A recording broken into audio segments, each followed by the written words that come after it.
Hello, I'm Mayor Watt. Welcome to ohmTown here on Twitch. ohmTown is that right there. I keep pointing like there's something going on, but there's really nothing going on. Okay, go over to ohmTown.com.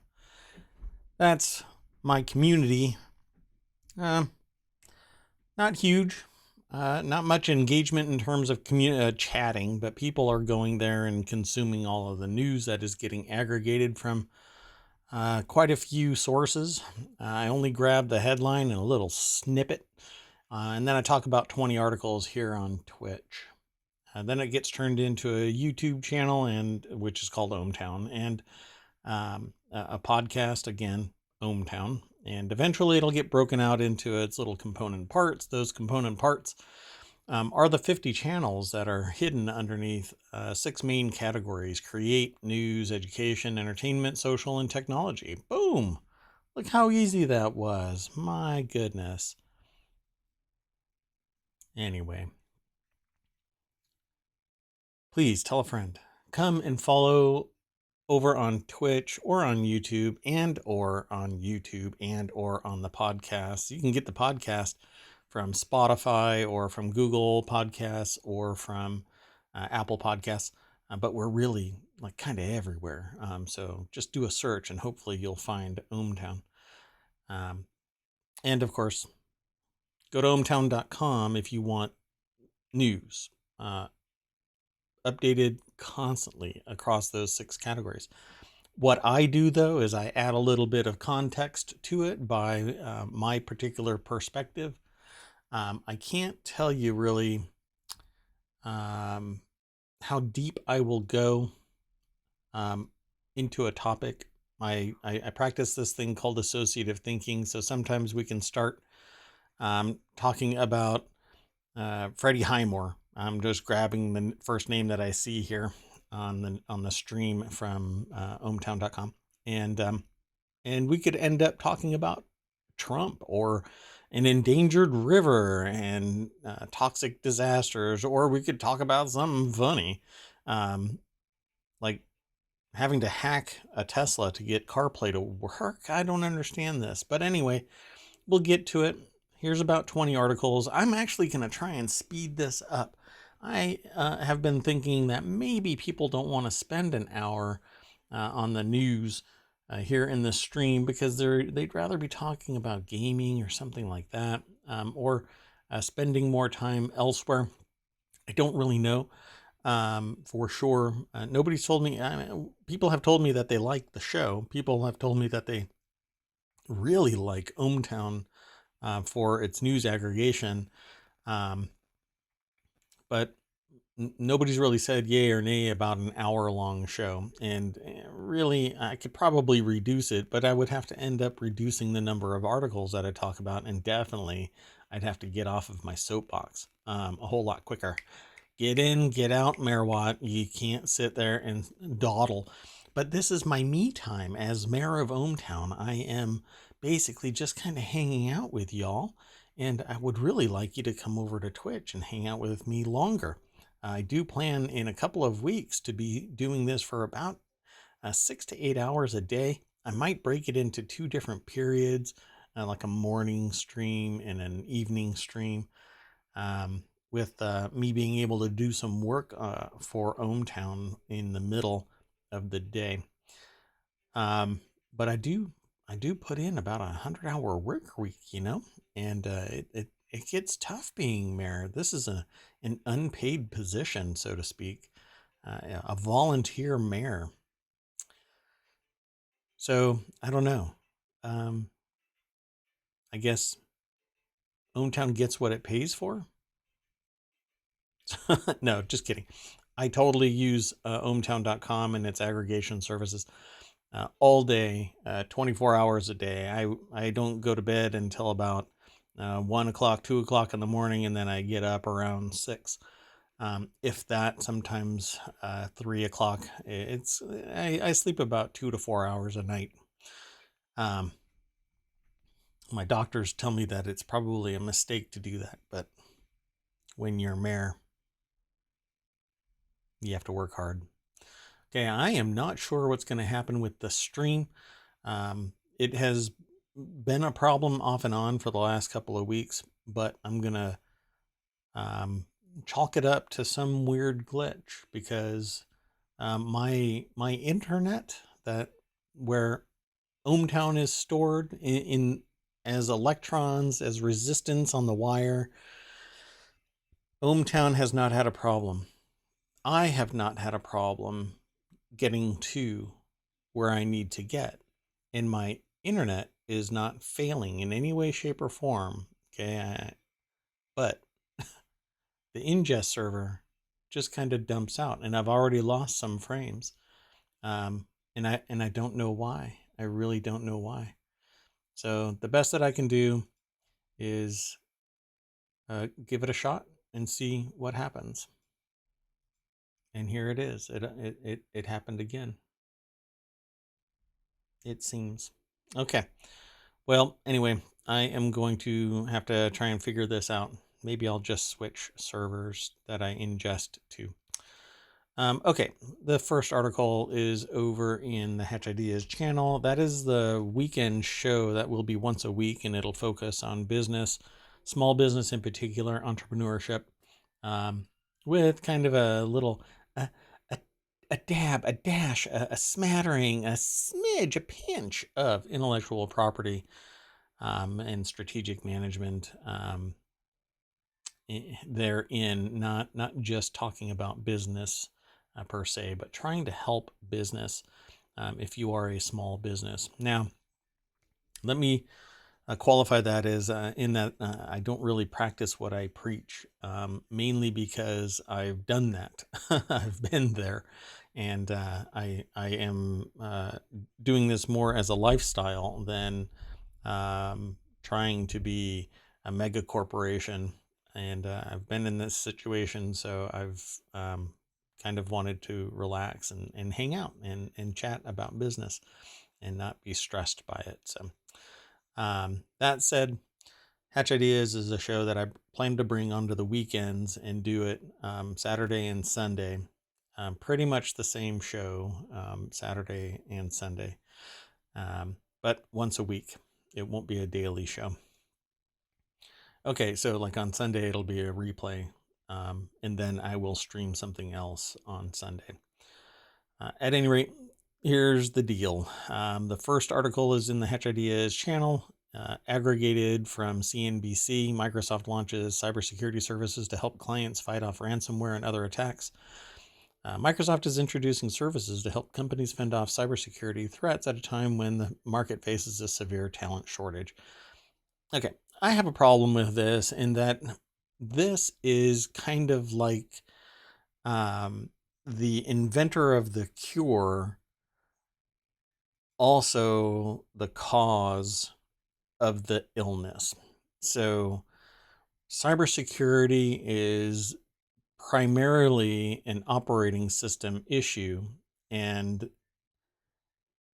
that I'm kind of picking a fight with everybody because cybersecurity is always an afterthought. It's always a policy and a procedure that's thrown in afterward. But a couple of things is that coding and cybersecurity and its defense isn't inherent in the operating system. It is something that was tacked on later through people getting breached again and again and again. And so suddenly there is some service that needs to be sold from Microsoft, which is the foundation of why there are cybersecurity issues. Now, don't get me wrong, there's Linux and there's various other operating systems out there that all have cybersecurity issues. But if I were to sell a piece of software that kept on getting breached again and again and again, I'm the one that's liable for it. I would eventually have to either shut down or start providing protective services. I would have to give that away to the people who are breached, right? Identity protection services. I would have to provide those to my customers because my stuff keeps getting breached. And that's what this is all about. The operating system itself has inherent flaws in it, and they get discovered, which is wonderful, but it's closed software. It isn't open source software with thousands upon thousands of eyes on the source code. No, it is closed source and sold, and then the people who want to break into it try to break into it, and that's the field of cybersecurity. Those are the white hats or gray hats. Those are the bug hunters who are seeking to profit off of the inherent flaws in the operating system. Not to mention, it is so arcane that the average user has no idea. Let's take, for instance, that Microsoft has the ability to exfiltrate hundreds upon hundreds of bits of telemetry from the operating system, and users don't even know. The only reason why I know is because I have a hardware firewall and I have software firewalls on all of the hosts. On the computers that I own, all of them have a software-based firewall that monitors infiltration and exfiltration of any information and alerts me. I'm looking at it right now on my screen. This screen right here has my firewall running. That screen up there has my external firewall, the one that's on the edge of my network that is monitoring anything from outside coming inside. So I am in that domain. Not everybody has the wherewithal to monitor it and to constantly patch and to babysit their network and to blah, blah, blah. So herein lies my rub with this. Microsoft shouldn't be launching a cybersecurity service that helps clients fight off ransomware. It should be pushed into the source code so often that ransomware and cybersecurity becomes an issue for nobody except the edge cases that are in corporate or small business. And even then, right now, small business has to pay an arm and a leg. They literally have to go out of business to try and protect themselves. And you never know. It isn't if you're going to get breached, it's when you get breached. And so my problem here is that this had better be free. So let's scroll through here. And guess what? It's not going to be free. Why? Because Satya Nadella said research and development spending in cybersecurity would jump to $4 billion from $1 billion, and security already represents a $15 billion annual business for Microsoft, and in 2021, it increased faster than any other significant product or service the company has sold. They are selling the cure, but they are the virus, quite literally. So, do you agree with that? Maybe, maybe not.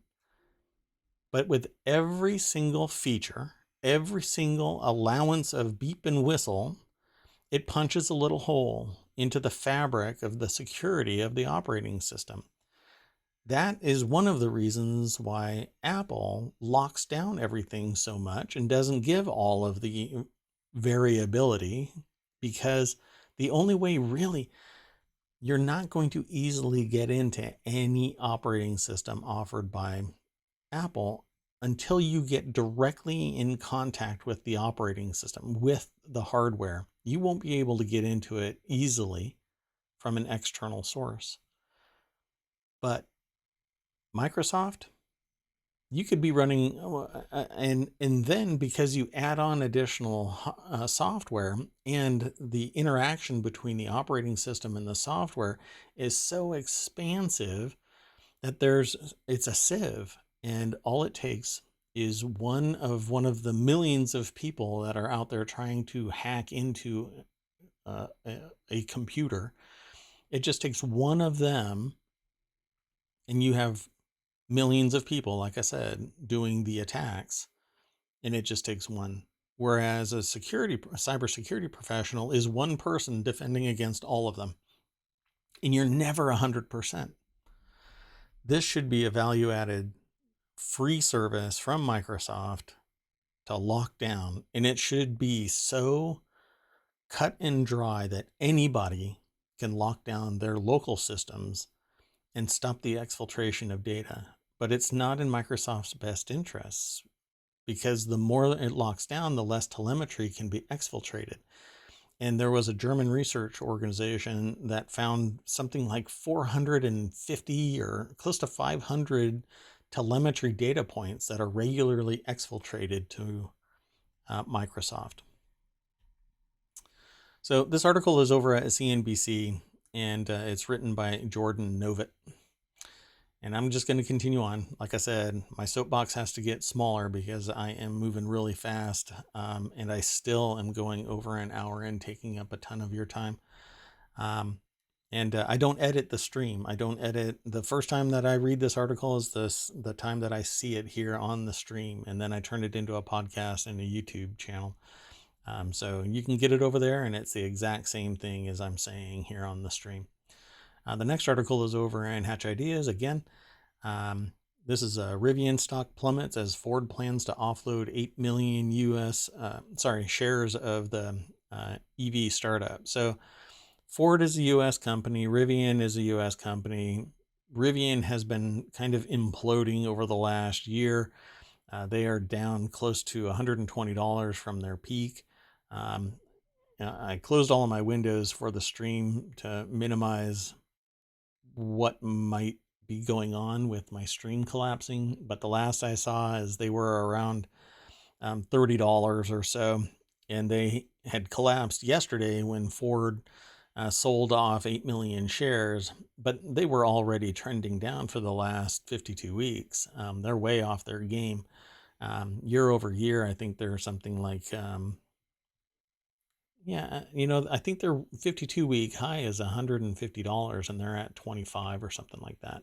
I don't know what they're at right now, and it moves pretty fast. In fact, between yesterday's low and today's low, I think they're off about $3, but between the start of yesterday and today, they're down 7. So it's moving pretty quick for Rivian, and unfortunately, they were hype, and then they started jacking up prices, and my problem with that was that those who were interested in Rivian put a down payment and then were told that it wasn't enough, and then they backtracked.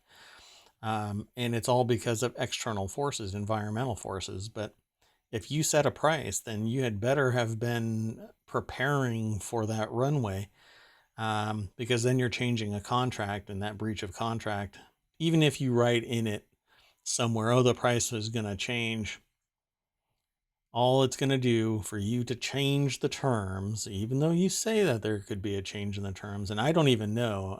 I was interested in a Rivian, but I can't justify it in this particular environment with EV charging stations and charging times being not enough, and too long. There isn't enough charging stations, and it's too long to charge.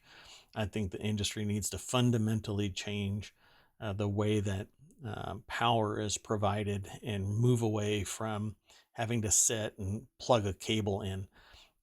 There should be gas stations with the battery equivalent of filling your tank. And you don't park and plug a cable in, is what I'm saying. And you pull into a gas station and they pull your battery pack out and put a new one in. And it's part of operating the vehicle. And so it may cost more to charge your vehicle, except that now it's an electric vehicle, and you can have an extra battery pack at home or whatever, and it's sitting in your floor or on your floor, and you can just pull up and swap out the battery. I mean, it's doable, but we have to change the way that these kind of cars are designed. And unfortunately, I am pretty sure that crime will go through the roof for cars like that, because we can't have nice things because scumbags steal. Oh, I'm sorry. I jumped on my soapbox real quick. Anyway, Rivian's paying the price for market machinations, and the fact that they tried to exfiltrate some extra money because of those market machinations and environmental concerns for supply and cost of goods. So good luck This article is over at CNBC and it's by Michael Wayland. Let's continue on. The next article is over in Mobile. Solar power offers Puerto Ricans. Oh, I did not post the last article in the chat, and I am sorry. If you are in my chat, say hi. Again, I don't know who is in my chat because Twitch doesn't really tell me who's live in my chat. My chat window says that I've got about 16 people in it. Yet I don't see that many people really chatting. So if you're chatty, start chatting. Anyway, the next article is over in Mobile. Like I said, solar power offers Puerto Ricans a lifeline but remains an elusive goal. The island's energy grid has struggled to recover after Hurricane Maria almost wiped it out in 2017. While solar power systems can fill the gaps, they aren't cheap. Yes, that is so true. And they're getting more expensive because of supply chain issues. This article is over at NewYorkTimes.com. I would love for Elon Musk to start throwing some Tesla solar power in Puerto Rico and change the dynamic. Show that an entire island nation can exist off of solar power and battery packs. And in reality, I think a lot has to change for Puerto Rico, and primarily it's the type of buildings being built and the power that is generated on them. They need 3D printed cement buildings, not wood and vertical construction like this. The way that buildings are constructed nowadays, you have hurricane tie downs, which are supposed to solve the problem, but that's not how it works. The roof flexes enough and then gets ripped off by a hurricane, and the sides of the building just fall over like a house of cards. The fatal flaw in any building with the standard old school construction and not 3D printed construction is that it is not a contiguous entity. It's a bunch of pieces bolted together with nails. Horrible, horrible for high wind locations. Hurricanes, tornadoes, they need to be defensible structures, and they're not. But they can be with 3D printed buildings, and you can use the resources right there on the island. So hopefully somebody makes a difference in Puerto Rico. It'll change the way that it looks. It'll change, but we can't keep going on the way that we're going and trying to fight our way through a hurricane. It just doesn't work that way. We have weak constructions in the face of a hurricane. That said, this is an article over at New York Times that talks about this possibility for solar power, and it's written by Coral Murphy Marcos. And you can go and check out the photographs and you can read more about it, but it says, thanks largely to the work of Casa Pueblo, a nonprofit that works for conservation, about 400 homes and businesses and ajuntas, or ajuntas. I'm not sure if it's pronounced one way or the other, but anyway, they have solar power, including more than a dozen shops that are connected to a small network powered by the sun. With backup batteries, the system can operate even in a blackout, keeping businesses open and turning the organization's headquarters into a refuge for people who use medical devices that need to be powered. Boom. Awesome. Let's do it, right? Well, it's expensive, wildly expensive. For me to have it on my roof from Tesla with a couple of battery packs because of what I do, it needs to be considerable battery backup. And I'm looking at close to $80,000 out of pocket in my particular location. It's different depending on the cost of living in your particular location. But, I guess you don't become a billionaire by copious amounts of donations. Sure, you give a lot. And in comparison to me, it's probably, well, I guarantee you, it outstrips anything. If you're a billionaire, you're donating all over the place. but you're still making more money than I'm making in my lifetime, and you're doing it in 1 year. I guess I won't be a billionaire because I donate as a percentage of my income a considerable amount. Well, let's move on. Oh, and I don't use it for my reputation. Let's continue on. The next article is in the Smack Talk channel. This is Johnny Ive reveals his 12 favorite design tools, and it says, as part of being a guest editor on a UK magazine, ex-Apple design chief Johnny Ive has detailed the dozen tools he finds indispensable, from a vintage leather pencil case to $5,645 record player tone arm. So let's click the link and take you over there.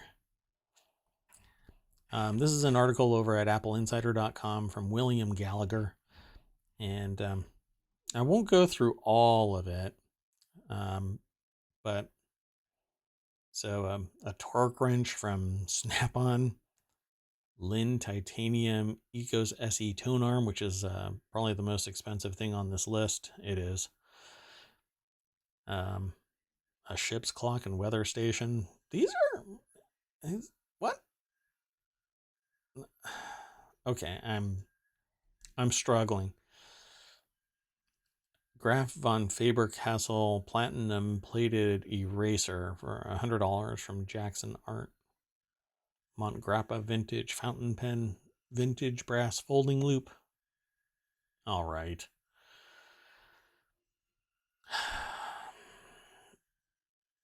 So the very first post on their website is, I don't know, the whole thing strikes me as obnoxious. I respect the guy, but he's from another era, a pre-COVID era of slippery phones and billion-dollar in-person workspaces. I think it's a little bit more detached than that. But hey, I'm not a billionaire. This is the eccentricity of somebody that is filthy rich, and their whole motivation is design, and so they don't have the survival needs that most people reading this are actually looking at. Paper folder from UKH Weber. If I don't want to click it, but anyway, you can go over and click all of the links over at Apple Insider. Just follow the link from the show notes, and you'll be able to see all of the minutia in that list. This next article is over in the Mobile channel, and it really should be in a little cooking show under entertainment.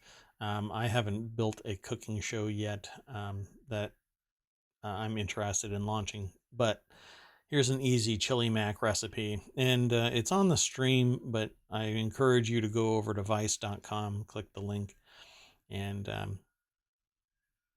join Vice in the Munchies Food by Vice on vice.com website. Everything that they do is always complicated in its naming convention. Anyway, it's Farida Sadajan. I'm not sure how to pronounce it. I'm hacking this name up because I just don't know the inflections. So go over to vice.com and check out this chili mac recipe. I love chili mac. The one restaurant that had the one chili mac that I loved went out of business way before COVID. But it says this has 4 servings, a prep time of 15 minutes, which is absolutely spectacular. I like just getting things done, get in, get out, just eat. Eating is, while I love food, making food sucks so much time away from me that I don't enjoy it anymore. We all have things to do. But this picture is really nice. This is a Faraday, I guess maybe it's Faraday. Took this picture, and it's this really nice little pastel colored, I'm going to just refer to it as a chili bowl. It looks like a giant latte cup but it has chili mac in it, and I dig it. And let's see, 45 minutes of total time. I think most of that's going to be um, something outside of prep based on what it's saying. So lots of, yeah, I'm not sure what that total time of 45 minutes is, because if you're cooking all of the pasta, I don't know what Mafalda pasta is. They have a link to it for an Instacart purchase of it, but they have a lot of stuff here. Spicy Italian sausage with the casings removed, ground beef, shallots, unsalted butter. You probably wouldn't need butter in there anyway. Kidney beans, heavy cream. Yeah, you won't need the butter in there. I mean the salt. It'll all be included. Chili flakes, cloves. This thing is a flavor juggernaut. My gosh, there are so many flavors in this.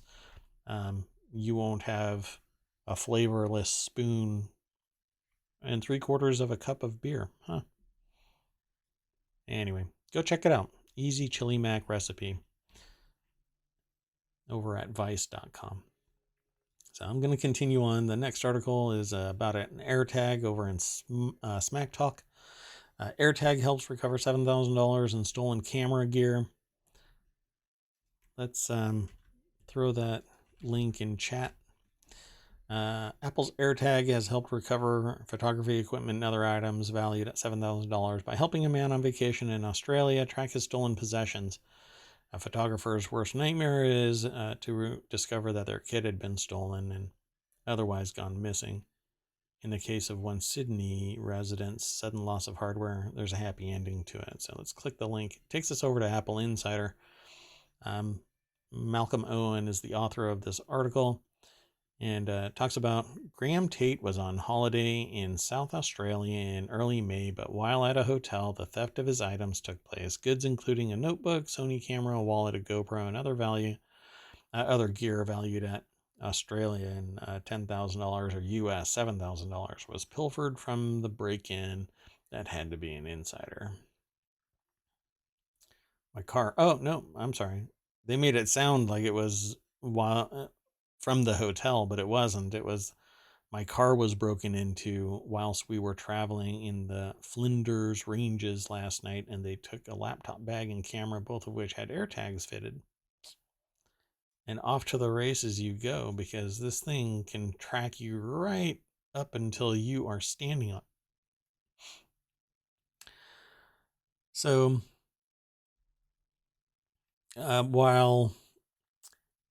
so there has been some bad with these AirTags because people are stalking people with them, but there's these good. So you have the good and you have the bad. One bad about this is you really shouldn't go chasing down your stuff on your own. You just never know when you're going to brush up against crazy. And but in this situation, I guess it turned out okay. It's a bummer that people feel compelled to do this kind of garbage. Quit stealing stuff. Quit taking other people's things. Why should anybody? Now, see, I understand. I have been the victim of, let's just say, great theft. And if the person had just come to me and say, "Hey, I need supplies because I've got a baby," I would have wholly helped. Not to the tune that they may have wanted by using my stuff, but somebody skimmed a card when I was going up to New York, and it wasn't actually my card, but and I tend to be hyper vigilant, and so if I'm sliding a card through a card reader, a skimmer could be there, and so I am always I pull on I pull on ATM card scanners, and I take a more than just a passing glance to make sure, and you have to too. So don't just assume. This has nothing to do with what I'm just kind of talking about, but you have to be you have to be vigilant because there are people that are being the inverse. They're being vigilant, but they're going to try and take advantage of you in some way. And it's rather disgusting that we live in a world like that. But there are people that don't have opportunity, have poor coping skills, and their only solution is to either assault somebody or break in and steal and then sell it somewhere. Or they just don't want to spend $3,000 on a camera, and so they break into a car and they take it. In this particular case, that's what they did. Now, why not? Why not throw the book at somebody who does something like that? Well, it's because context matters, and there could be additional context to this that might change why you would want to um, let the person destroy their life. This may not matter in this particular case, and it could be a career offender. So, police were called after the discovery. Law enforcement are now dealing with the alleged offender. So, alleged offender. All right. I guess you have to call the person an alleged offender because I'm sure they didn't steal the stuff and suddenly have it in their possession.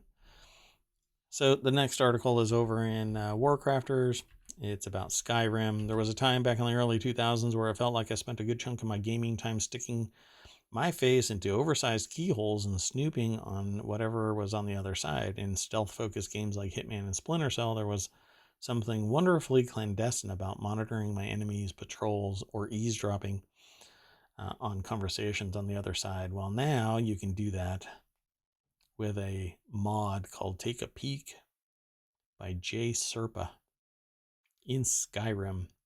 So for all you peeping toms, you can now spy on somebody in Skyrim. Interesting. So I'm going to click the link, take us over to the source, which is pcgamer.com, and Robert Zach is the author of the article. They have a little picture of you being able to peep inside a keyhole in Skyrim, an essential mod for those stealth, voyeur, and pervert builds. Yeah, took the words out of my mouth. So if you ever have a lust for peeping on somebody through a keyhole, now's your chance, baby. Go and do your thing. But stick to the computer games, please. You do you in the virtual environment. Just don't do it out in the real world. Because somebody will get hired to do a forensic analysis of your desktop if you get caught doing it in the real world. And believe me, they will find everything. If you think that you can wipe your browser history, you're wrong. Well, you would have to have time, and nobody wants to have to wipe their computer every time they do something questionable. So just don't do a questionable thing. Anyway, the next article is over in the Lockheed Martin.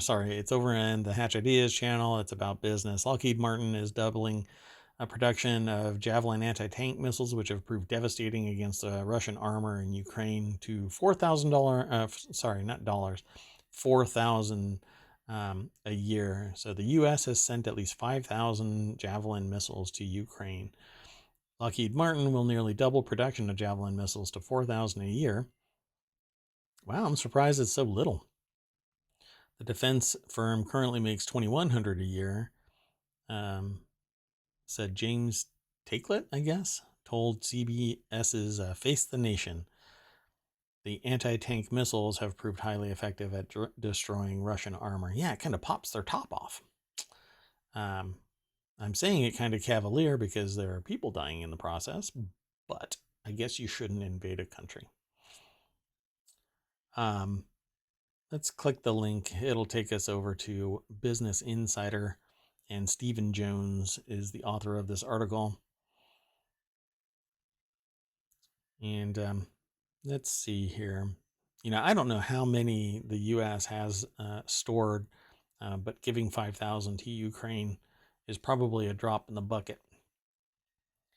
Of late, the portable self-guided missiles have been used in a devastating effect by Ukrainian troops seeking to counter Russian armor. They've been credited with helping Ukraine halt a huge column of tanks that was headed to Kyiv, Ukraine's capital, in the early weeks of the invasion, and they continue to do so. So it says the U.S. has sent at least 5,000 Javelin missiles to Ukraine, as well as other defense hardware, as part of its $3.4 billion military and civilian support package. Wow. That, again, is probably less than the interest that the richest person in the world is making. Okay, so let's continue on. The next article is in Hatch Ideas as well. Meditation app Calm launched a contest to find TikTok's smoothest voice. The winner will be paid $5,000 to narrate a story. Meditation app Calm is seeking TikTok. Sorry, it's searching TikTok. I guess I'm not going to win. It's searching TikTok for its next narrator. The winner to receive $5,000. The app wants entrants to post TikTok videos narrating something original, from a text to a grocery list. Use of wellness apps like Calm surged during the pandemic. Meditation app Calm is looking to TikTok to find the next narrator for its audio stories. So this is an article over at Business Insider by Aruba Jamal. And if you are looking for a calming voice, kind of like ASMR, then try out Calm. I've never used it. Again, it's probably not going to win me any award over at Calm, but I use a lot of other solutions to drown out, I don't know, other noises, so that it's a known quantity. I can hear a mouse fart, and that'll wake me up in the dead of night. So, and since I do it sporadically, I don't necessarily have a way to drown out the audio all the time. So like I said, I sleep only about 2 hours a night, so 2 to 4 hours a night. So maybe I'll try Calm and give it a shot. I know that it has increased in its user base because of the pandemic. So go over to Business Insider and you can read more about this article, or go to TikTok and apply to be TikTok's smoothest voice for a meditation app, Calm. So let me keep on hustling down this road of articles. The next article is in Smack Talk, and there's a hack to add CarPlay support to Tesla. Honestly, I didn't even know that CarPlay wasn't in it. Tesla owners who want CarPlay running in their car's screen can now do so, as the developer behind a hack for the car's infotainment system has released code for his project. In January, Polish developer Michael Gapinski revealed that he had come up with a way to use CarPlay on his Tesla. While CarPlay isn't usually available within Tesla software and would need an aftermarket head unit, Kapinski's solution offered a way to do so without major changes to the car's electronics. So let's click the link. It's so contentious. Just make it CarPlay compatible, for crying out loud. You know what I need in a car? I don't need the head unit. I just need whatever is going to send the signal, power the speakers, enough of an amplifier, and a USB-C connector. I don't need all of the other flash and blah, blah, blah. I need to be able to either do it wirelessly or a USB-C and let me stream whatever I want. Make it CarPlay so it's built in, but it's going to be tapping something. So what does it matter? Just, it's a bunch of software. Make it work, for crying out loud. It's so contentious. I mean, my home thermostat doesn't allow me to attach it to my network because it isn't an Apple product, and because the people that developed it came from Apple, and there's bad blood, so they say screw you, Apple, instead of saying, hey customers, we love you. And that's one of the reasons why I'm about to drop my thermostat, because I want to be able to connect it to my network. How about that? And the fact that it's being pushed as a solution, as if it's better to isolate it, but you can attach it to anything Google, but you can't Android, but you can't attach it to the home network, my Apple network. So goofy. Anyway, Malcolm Owen is the author of this article over at Apple Insider, and there's a hack to add CarPlay support to a Tesla. I'm sure that this won't rankle anybody's problems. This won't cause any problems and rankle people into being upset. Let's see. It's using a few Raspberry Pis and software wizardry to send wireless Android to the Tesla, giving you full CarPlay or Android Auto. Yeah, because that's what I want dangling around inside my Tesla, is that hot mess of cabling. You do you. How about we just say, hey, Tesla, quit being insular and allow us to attach Apple devices and CarPlay? Should be pretty simple. I thought that it already had it, but apparently no. But no. I don't know. Maybe there will be a monthly fee, anywhere to tap a little bit more money. The next article is over in the Daily News Show. Shanghai tightens lockdown despite falling COVID cases. That's because they want to stamp this thing out. They won't do it just by locking people in their houses, like videos have been showing, and authorities out scanning people randomly, like a health raid. Authorities in Shanghai have tightened antivirus restrictions just as the city was emerging from a month of strict lockdown due to the COVID-19 outbreak. Well, this will end up hindering the supply chain because so much is manufactured in China. We've basically lost our domestic manufacturing processes. And I referred to it probably 15, 20 years ago now, closer to 20 years ago, called repatria sourcing, which is bringing back manufacturing domestically. And we have the technology to make it effective. It's going to be more expensive, but automation will lower the cost because the human is the biggest expense. And you can see that just walking into a grocery store, that there are ever increasing numbers of automatically scanning point of sale solutions. You can just walk up to one, scan your items, and get the hell out of Dodge. Same thing's going to happen with every other process that you can put into a series of steps. Robot. And it really should be that way, except that the problem is that all of that money, all that wealth is going to a select few, and not the human beings.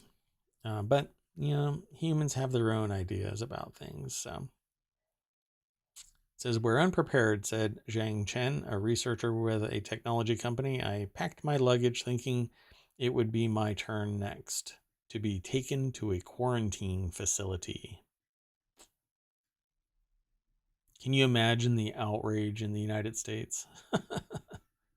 The moment somebody would even fathom to make that statement. Yet people in the United States think that they have it bad because they have to wear a piece of cloth over their face, their mouth and nose. Might do you some good. The next article is over in the Warcrafters channel. Asus and Noctua latest project could be an RTX 3080 with a mighty cooler. Following the release of the Asus GeForce RTX 3070 Noctua OC edition, Asus promised to work on an even more absurd graphics card with the renowned cooling company, the first of which would be close to release it, as images leak out showing a 3080 as the latest GPU to receive a love it or hate it makeover. The author says that they were a big fan of 3070 and its beige and brown garb, while it did keep that GA104 GPU supremely cool and was extremely quiet in the process. The sheer size of the Noctua designed cooler did feel a bit underutilized on the second tier GPU. The GA102 powered RTX 3080 should make for a much more fruitful fit. So, like all of my articles, I don't grab the graphics. I grab a snippet of the actual article. I want you to go over to PCGamer.com and read the entirety of the article, and then come back and rattle my cage about some facts that you want to talk about.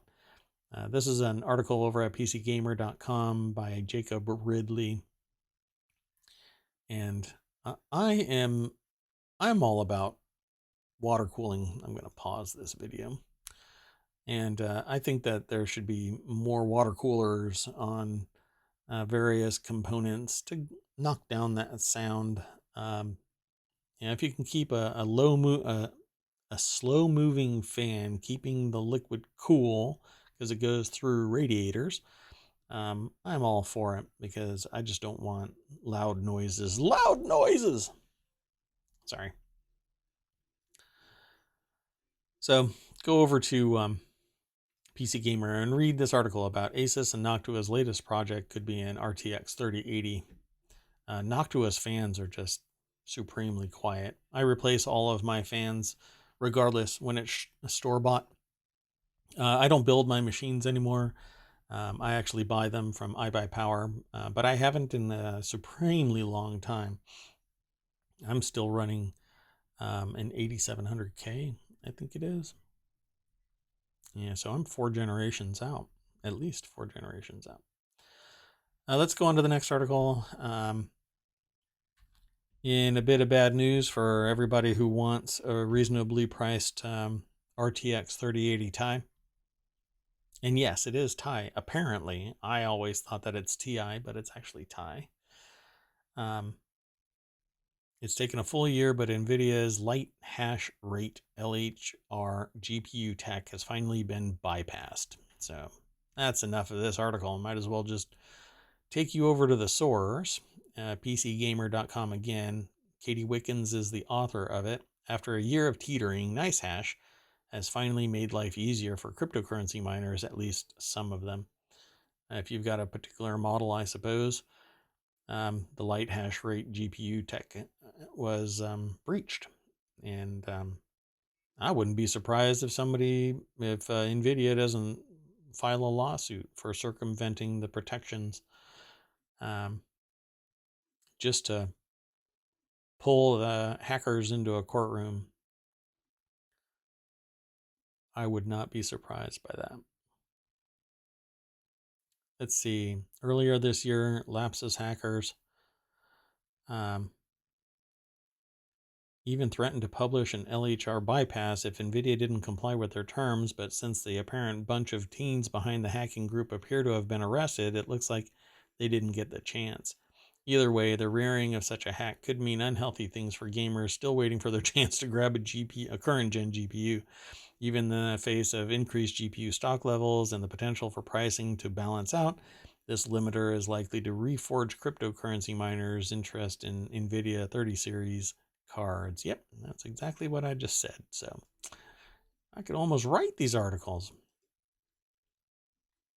But yeah, there's so much information out there that my aggregator allows me to consume a whole bunch and drive traffic out to all of the sites that supply me information. So we all should find value in this kind of thing.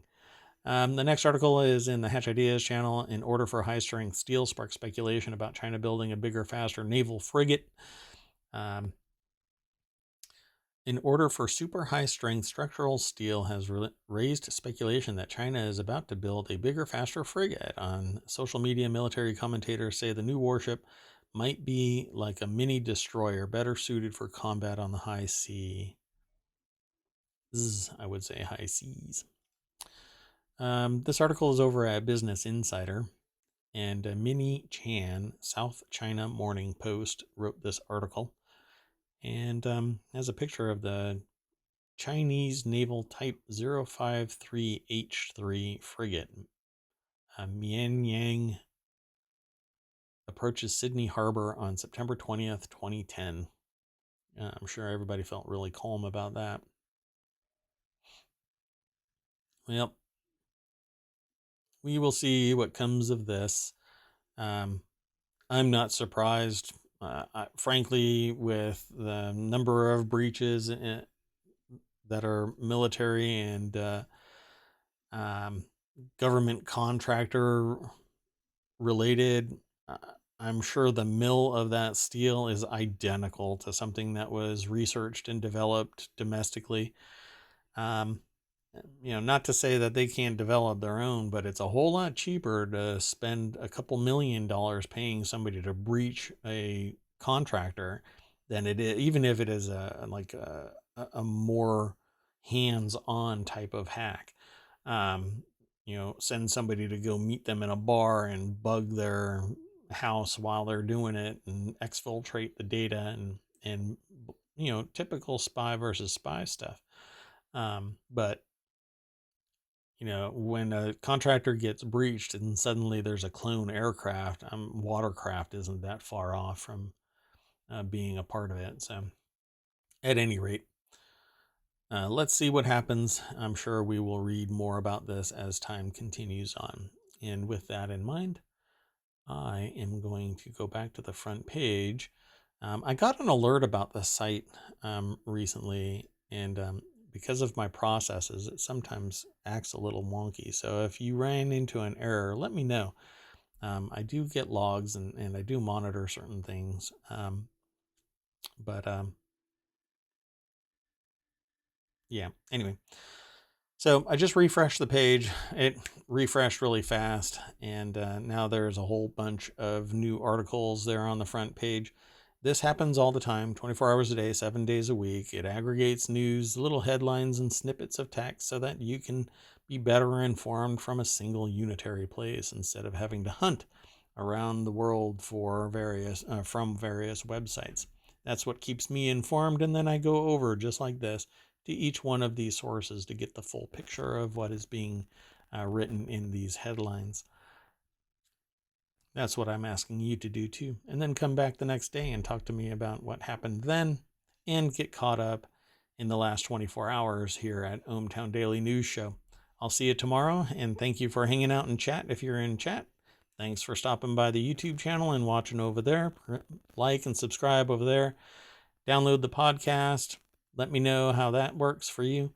And always, I will be here at 11 o'clock. I'm considering moving this to 1 o'clock.